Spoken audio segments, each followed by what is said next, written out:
नमस्कार, मैं हूं आशीष चित्रांशी और आप देख रहे हैं the news launcher. Hot topic with Hemant Atri. Control room Hemant भाई को फटाफट जोड़िए। हेमंत भाई, स्वागत है आपका।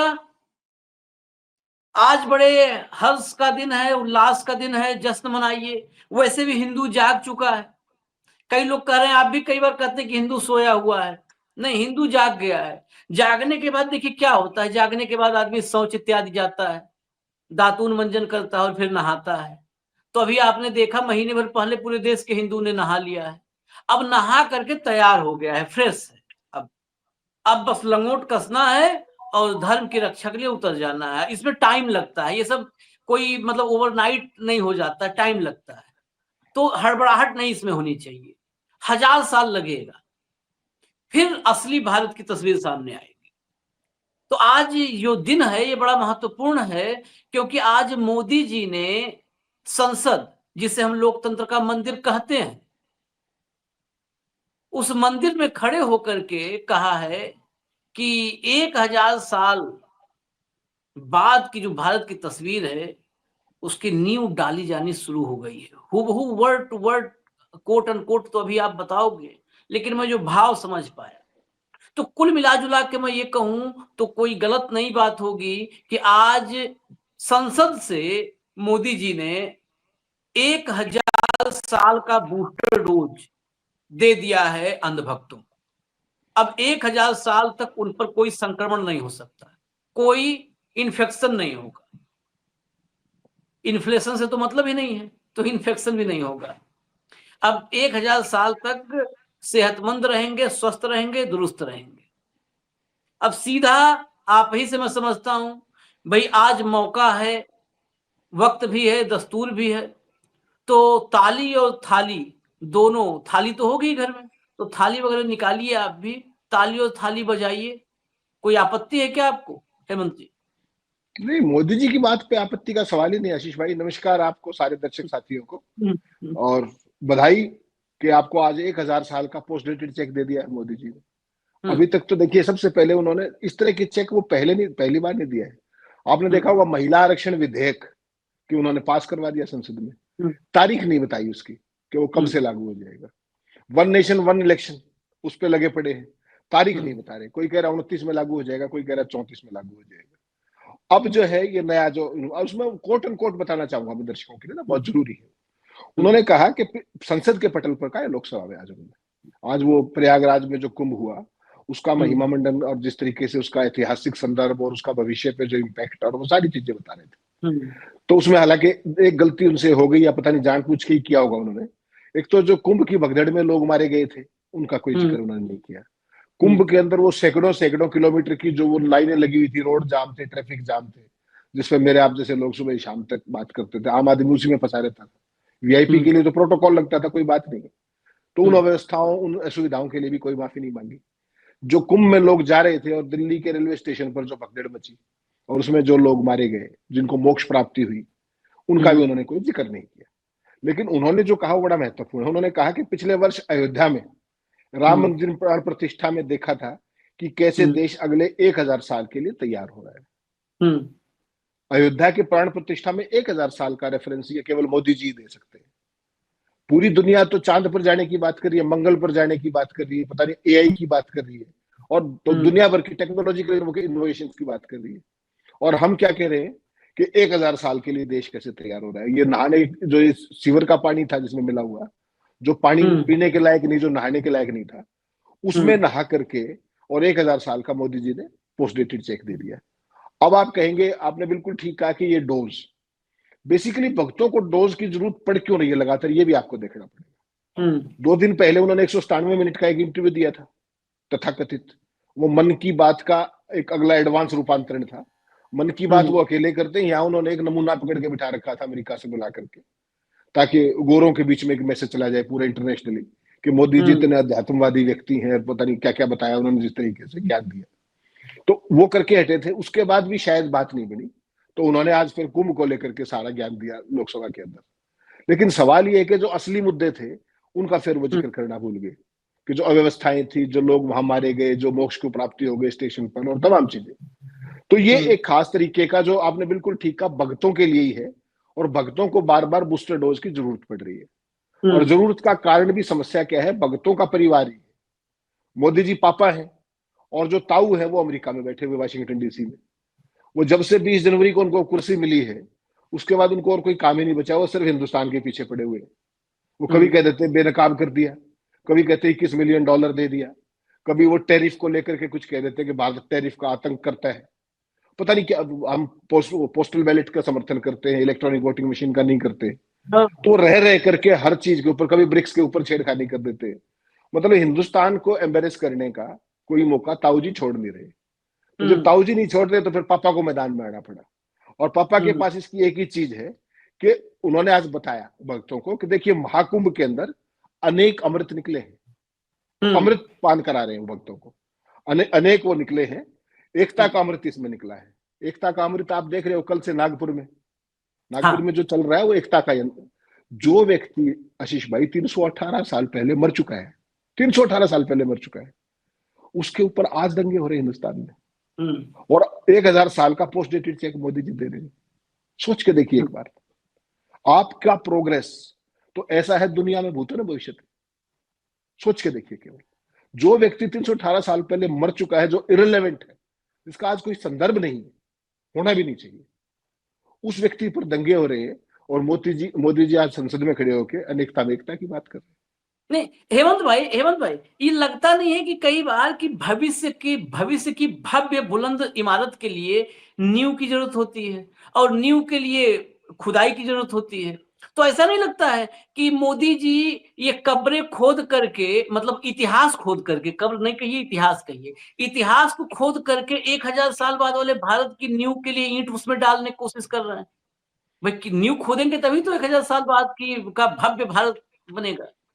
नहीं, भक्तों को तो आप वो मोदी जी जो भी कह देंगे वो तो उनको लिए तो मान्य है, लेकिन मेरा और आपका काम तो सवाल पूछना तो है ही ना। भक्त तो मान गए, जब उन्होंने कह दिया तो फिर तो बात अमृत पानी करा दिया। सीवर के पानी को अमृत पान कहा जा रहा है। और ये मैं और आप थोड़ी कह रहे हैं, तो सेंट्रल पॉल्यूशन कंट्रोल बोर्ड की रिपोर्ट थी, हालांकि बाद में वो भी रिवाइज कर दी, उसके ऊपर भी सब मट्टा डाल दिया गया जो भी किया गया। और मैं तो वही कह रहा था आपको पहले भी कि भाई जो वीआईपी जा रहे हैं प्रोटोकॉल के तहत, उनको मेरे आप जैसे जो अनाड़ी लोग हैं, जो हिंदू विरोधी हैं, राष्ट्र विरोधी हैं, उन सबको जागृत करने के लिए उनको उसका जल का आचमन करना चाहिए था वहां खड़े होकर के। क्या समस्या? वो तो वीवीआईपी घाट पर थे ही, वहां तो पानी अच्छा होगा ही, तो उनको मेरे राप वाले घाट पे तो आना नहीं था। वहीं पर थोड़ा थोड़ा आचमन कर लेते, अब भी चले जाए, मोदी जी की जो कंस्टिट्यूएंसी है वो, अब भी जाकर के बताएं कि भक्तों को जो अमृत पान कराया है मोदी जी खुद भी कर ले एक बार जाकर के, वहां क्या समस्या है? तो थोड़ा सा और उसका लॉन्ग लास्टिंग इफेक्ट जाएगा। उस जल को लेकर के उन्होंने बताया कि मैं मॉरिशस यात्रा का जिक्र किया, उन्होंने अमेरिका का नहीं किया। अमेरिका में क्या हुआ वो नहीं बताया उन्होंने, मॉरिशस का बताया। मॉरिशस यात्रा का जिक्र किया, उन्होंने कहा कि वहां के गंगा तालाब में मैंने त्रिवेणी का पवित्र जल डाला है। वही जल जिसको सीपीसीबी जो कह रहा, सेंट्रल पॉल्यूशन कंट्रोल बोर्ड जो कह रहा था। और उसमें कहा कि अनेकता में एकता ही हमारी बहुत बड़ी ताकत है, इस विशेषता को हम निरंतर समृद्ध करते हैं, ये हमारा दायित्व है। तो जो नागपुर में हो रहा है वो भी शायद उसी का एक हिस्सा होगा, मैं तो ऐसा ही मान सकता हूँ। हाँ, समृद्ध कर रहे हैं उसको। तो और दूसरी बात यह है कि वहां पर जब वो बोले तो राहुल गांधी ने भी बात में बोलने की कोशिश, क्योंकि वो परंपरा है कि जो प्रधानमंत्री बोलते हैं तो विपक्ष के नेता को भी बोलने का मौका दिया जाता है। तो वो मौका स्वाभाविक नहीं दिया अपने स्पीकर साहब ने, और उसके बाद अपने मोदी जी ने अपना प्रवचन दिया और वहां से निकल गए वो। तो उन्होंने कहा कि जो महाकुंभ से निकला जो अमृत है वो हमारे संकल्पों की सिद्धि का बहुत बड़ा माध्यम बनेगा।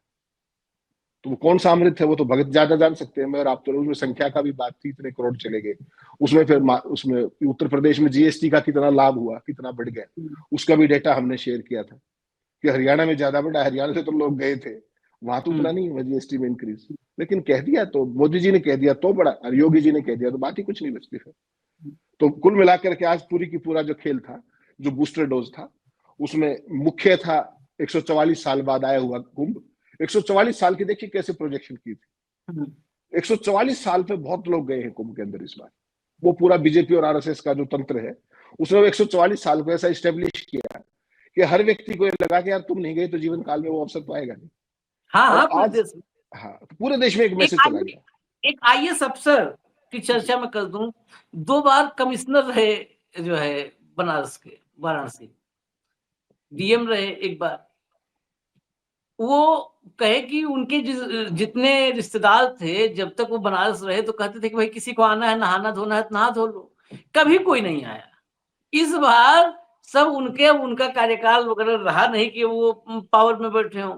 रहे एक दौर था उनका जब थे। अब सब इस बार पूरे रिश्तेदार वो भी चौंके थे, बड़े हैरान थे, कहे कि गजब हालत है भाई, अब देश गलत बहुत अलग उसमें पहुंच चुका है मुकाम पर। इस बार सब कह रहे थे कि हमको भाई व्यवस्था करवाइए स्नान करना। सब इसी बात जाने कि इस देश में गंगा बहती है। सब इस बात जाने कि इस देश में गंगा बहती है और गंगा में नहाना है इस बार। खैर, एक बड़ा सवाल महत्वपूर्ण अखिलेश यादव ने खड़ा किया है कि आपने एक आंकड़ा सुना होगा, आंकड़ों की बात हम लोग करते हैं, ज्यादा बेहतर रहता है, कि कुंभ में 4 लाख लोगों को रोजगार मिला था। मालूम है आपको ये बात? मालूम होगा, 4 लाख। तो अखिलेश ने बड़ा तार्किक सवाल किया है कि अब ये जो 4 लाख लोग थे, 144 साल इंतजार फिर करें बेचारे, 144 साल इंतजार करें, फिर अब दोबारा रोजगार तब तो मिलेगा 144 साल बाद। अब 144 साल तक इंतजार करना पड़ेगा इनको रोजगार के लिए। उन 4 लाख लोगों के लिए कुछ व्यवस्था कर देते, कुंभ के बाद उनको कोई नियुक्ति पत्र दे देते कि अब कुंभ खत्म हो गया है, आप लोगों ने इस मतलब सृष्टि का, संसार का, इस ब्रह्मांड का जो सबसे बड़ा आयोजन था, उस आयोजन में आप लोग सहभागी थे, तो आप लोग तो वैसे ही देवतुल्य हो गए। तो देवतुल्य हैं आप लोगों को, अब इसके बाद हम खाली नहीं बैठने देंगे, लीजिए एक नियुक्ति पत्र, अपने अपने काम में लग जाइए। अब खत्म 45 दिन का कुंभ, 45 दिन का कुंभ और 144 साल का इंतजार। मनमोहन देसाई की फिल्मों की स्क्रिप्ट भी ऐसी नहीं रहती होगी। नहीं आशीष भाई, मैं आपको कई बार कहता हूं, कई बार मैंने सुझाव दिया, आप मेरी बात मानते नहीं। एक तरफ वो मोक्ष दे रहे हैं महाकुंभ में नहाने के बाद, जिसको मोक्ष मिल गया उसको रोजगार की कहां जरूरत है? आप क्यों इस तरह के सवाल पूछते हैं? मेरा तो ये आपसे वो है, जिस व्यक्ति को मोक्ष प्राप्त हो चुका है महाकुंभ में नहाने के बाद, उसको रोजगार की जरूरत है? आप बताइए इस बात को। आप क्यों इस तरह की चीजें पूछ के भक्तों का टेस्ट खराब करते हैं? मेरे तो ये समझ में नहीं आ रहा है। भगत बेसिकली क्या है, जो एक बात ये कहते हैं ना कि हिंदू सो रहा है, बार बार कहते हैं हिंदू सो रहा है, वो ठीक कह रहे हैं, वो गलत नहीं कह रहे। जिस दिन हिंदू जाग गया उस दिन वो ये बात करेगा जो आप बात कर रहे हैं, उसको सोने दीजिए आप। जिस दिन वो जागेगा उस दिन वो शिक्षा की, नौकरी की, रोजगार की, व्यापार की, तब वो बात करेगा। तो अभी वो सो रहा है, विश्राम की मुद्रा में है, मोक्ष प्राप्त करके आया है, आप जबरदस्ती उसके पीछे पड़ के उसको क्यों जगाना चाहते हो? उसको विश्राम करने दीजिए। इतने संघर्षों में जाके वो अमृत पान करके आया है। बताइए आप, 50-50 किलोमीटर का जाम था, जो 6 घंटे की यात्रा थी वो 26-26 घंटों में, 36-36 घंटों में हुई है। तो थकावट होना स्वाभाविक है। तो रोजगार की आवश्यकता होगी तो जागेगा, और जब जागेगा तो मांगेगा। अभी तो मोदी जी ने 1000 साल का उनको पोस्ट डेटेड चेक दिया है, उसको उनको देखने दीजिए, कहां भुनेगा, वो कौन से बैंक में जाएंगे, उन सारी चीजों को करने दीजिए, फील गुड करने दीजिए। जो मोदी जी ने उसको बूस्टर डोज दिया है उनको, उसका माहौल और टेस्ट खराब मत कीजिए, मेरा आपसे आग्रह है। बेसिकली क्या है कि उनको एक सिलेबस दे दिया गया है। एक बात आपको माननी पड़ेगी कि जब हिंदुस्तान के अंदर, महाराष्ट्र के अंदर जब आपको सत्ता में आना था, किसी भी उसके अंदर, तो आपको क्या याद आता है? तब बीजेपी और आरएसएस बाबर का जिक्र करते हैं, और सत्ता जब मिल जाती है तो उसको कायम रहने के लिए फिर औरंगजेब को ले आते हैं, ताकि जो नाकामियां हैं उन नाकामियों पर कोई सवाल ना पूछे। वहां पर जो लाडली बहना योजना, हमारे आपके मत भिन्नता यहाँ हो जाती है। जैसे हिंदू जागता है, लेकिन जैसे जागता है उसके सामने औरंगजेब खड़ा मिलता है। तो सामने जैसे ही जगता है औरंगजेब खड़ा मिलता है, फिर उसको औरंगजेब से निपटना होता है। रोजगार की क्या जरूरत है फिर उसको औरंगजेब से निपटने में?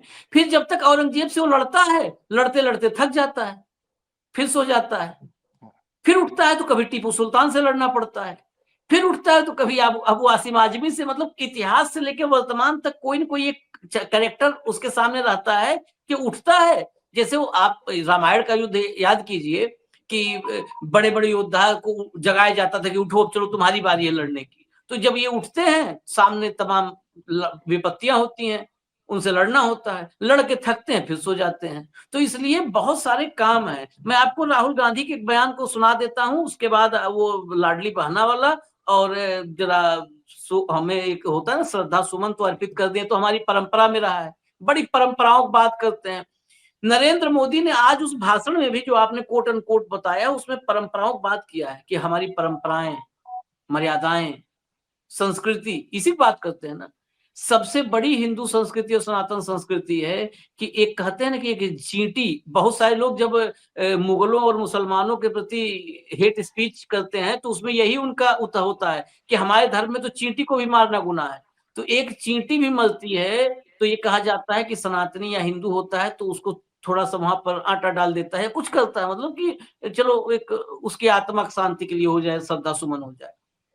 सैकड़ों लोगों के मरने पर या दर्जनों के मरने पर, भाई आंकड़ा तो वही लोग जाने, इसको कह के हम कहें को पड़े जो है जितनी भी मौतें हुई, परंपरा, संस्कृति, सनातन सब यही कहता था कि कम से कम 2 मिनट का मौन हो जाता संसद में, कहते भैया उनको पहले हम श्रद्धा सुमन अर्पित कर देते हैं, तब बाकी हम 1000 साल का रोड मैप तब रखेंगे।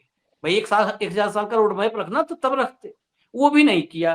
जरा सुनवा दीजिए राहुल गांधी को। तो 2-3 चीजें थी जो प्रधानमंत्री ने बोला, मैं उसको सपोर्ट करना चाह रहा था। कुंभ हमारी एक प्रकार से हमारा ट्रेडिशन है, हिस्ट्री है, कल्चर है। एक कंप्लेंट थी, एक शिकायत थी, श्रद्धांजलि नहीं दी प्रधानमंत्री ने। जो लोग जिनकी मृत्यु हुई थी उनको श्रद्धांजलि नहीं दी। और दूसरी बात मैं ये कहना चाहता था कि देखिए कुंभ की जगह है, मगर जो युवा कुंभ में गए उनको प्रधानमंत्री से एक और चीज चाहिए, उनको रोजगार चाहिए, और प्रधानमंत्री को रोजगार के बारे में भी बोलना चाहिए। Thank you. आपको बोलने नहीं दिया गया सर? आपको बोलने नहीं दिया? नहीं, देखिए बोलने तो नहीं देते हैं।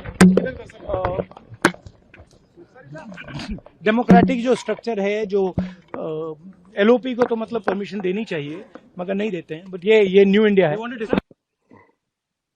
ये न्यू इंडिया है। 1000 साल बाद का जो है, आप आज ही से आप देखिए, बेसिकली ट्रेलर है। कहते हैं ना कि जब राम मंदिर बना उससे पहले उसका मॉडल आया था, कांच में ऐसे था, लोग देखते थे। तो जो 1000 साल बाद वाला भारत है उसका वही एक अभी रिप्लिका, इसको शायद बोलते हैं अंग्रेजी में, वैसे ही शायद ये मान लीजिए ये है। अभी उस इंडिया का रिप्लिका है 1000 साल बाद वाले का। अभी तो एलओपी नहीं बोल पा रहा है, 1000 साल बाद कोई नहीं बोलेगा। एक आदमी सवेरे उठेगा, रात में बोल करके सो जाएगा, सुबह से रात तक बोलेगा, सो जाएगा। लाउड स्पीकर लगे होंगे, लाउड स्पीकर भी ध्वनि कितनी होनी चाहिए वो तय कर देगा और बोलेगा। क्यों हेमंत भाई? बिल्कुल यही, बिल्कुल यही। वो जो सारी चीजें हैं वो दिखने लगी हैं। बिल्कुल, जब जिस देश में लोकतंत्र है और संसद में एक परंपरा है कि प्रधानमंत्री के बाद अगर विपक्ष का नेता चाहे तो बोल सकता है, तो वो परमिशन ना देना अपने आप में एक क्वेश्चनेबल चीज है। और सारी चीजों में जो श्रद्धांजलि वाली बात है वो तो मैंने ही कही ओपनिंग में कि श्रद्धांजलि की बात तो बनती ही थी, चाहे वहां की बात थी। और वो श्रद्धांजलि कुछ और नहीं है, वो बेचारे जिंदा नहीं हो जाएंगे। केवल वो जो लोग गए हैं, वो भी एक हमारे यहाँ परंपरा है हिंदू धर्म के तहत कि जो गया है, दिवंगत हुआ है, उसको हम हाथ तो वैसे ही जोड़ते हैं, तो 2 मिनट का मौन हो जाता तो कोई बड़ी बात नहीं थी। लेकिन उसमें सारे में फिर जो मोदी जी का जो 56 इंची और वो सारा जो एजेंडा था हिंदुओं को जगाने का, वो शायद कहीं ना कहीं डाइल्यूट हो जाता है, इसलिए वो उस तरह की कोई चीज वो नहीं करते हैं। जो मैं आपको कह रहा था कि बेसिकली ये सारी जो चीजें हैं, जो राहुल गांधी ने भी न्यू इंडिया की बात की, हकीकत में यही स्थिति है, कोई इसको माने या ना माने। बेसिकली क्या है कि महाराष्ट्र के अंदर आप सोचिए 2024 में, केवल 2024 की बात कर रहा हूं, आपके पास ज्यादा अच्छे फिगर्स होते हैं, 2024 में 2635 किसानों ने आत्महत्या की है। इनमें से शायद एक मिनट, उसको आप बोलिए जान दी, अपनी जान दे दी, क्योंकि वो शब्द जो है ना, जो शब्द को आपने इस्तेमाल किया, उस शब्द से यूट्यूब को बड़ा एतराज होता है और उसी के जरिए वीडियो को रोक दिया जाएगा। ओके, आशीष भाई, जो वहां पर जो स्थिति हुई कि महाराष्ट्र में 2024 में 2635 किसान नहीं रहे, ठीक, वो तमाम क्राइसिस के कारण और के, इनमें से शायद ही कोई औरंगजेब की बिरादरी से होगा। हाँ, शायद ही कोई होगा, सारे के सारे वही है। जो मरने वाले थे जितने, वो सारे ऑलमोस्ट उसमें से कह सकते हैं आप कि हिंदू थे वो। उसके बावजूद भी महाराष्ट्र नंबर 1 पर है। वो मुद्दा नहीं है, 318 साल पहले मर चुका औरंगजेब मुद्दा है। ये है नया भारत, इसको समझना पड़ेगा आपको। ये बेसिकली क्या है कि आज की तारीख में बेरोजगारी, भ्रष्टाचार, महंगाई, असमानता, क्रोनी कैपिटलिज्म, किसानों के दर्द, गरीबी, कुंभ की व्यवस्थाएं, पूरे दिल्ली के अंदर जो हादसा हुआ रेलवे स्टेशन पर, वो कोई मुद्दा नहीं है, 1000 साल मुद्दा है। और वो उसको राम मंदिर से जोड़ के देखा जा रहा है। राम मंदिर का जब आपने शिलान्यास किया अधूरे से उसका, और उसके बाद तमाम शंकराचार्यों ने उस पर आपत्ति की, जो कुछ भी हुआ, उसके बाद आप बाकी तो छोड़ दीजिए, उत्तर प्रदेश का क्या लोकसभा का परिणाम रहा। तो वास्तव में हिंदू जागा तो है, जागा है हिंदू, लेकिन वो कितने दिन तक जागेगा? कहीं अगले साल के चुनाव की तैयारी तो नहीं हो रही जो अगले साल होना है, उस सब की भी तो तैयारियां है। इस साल बिहार में भी तो चुनाव है, वहां भी तो हिंदू को जगाना है खास अंदाज में। जो नागपुर के अंदर जो कल हुआ, वो भी तो हिंदू जागरण प्रोजेक्ट का हिस्सा ही होगा। वो सारी चीजें देखनी पड़ेंगी आपको इस सारे की बैकग्राउंड के अंदर। वरना क्या है कि जब इसकी बात कर रहे हो आप, मॉरिशस की यात्रा का भी उन्होंने जिक्र किया, वहां पर त्रिवेणी का जल डालने का भी बात किया, तो क्या प्रधानमंत्री को नहीं लगता था कि वही जो वो करके आए हैं वाशिंगटन डीसी में, ट्रंप से मिलके आए, उसका भी जिक्र कर देते थोड़ा सा, कि वहां हमने इतने तीर मार दिए, इतने छक्के मारे वहां, और सब किया, टैरिफ के ऊपर हम ये कराए वो कराए, कोई जिक्र तो नहीं किया।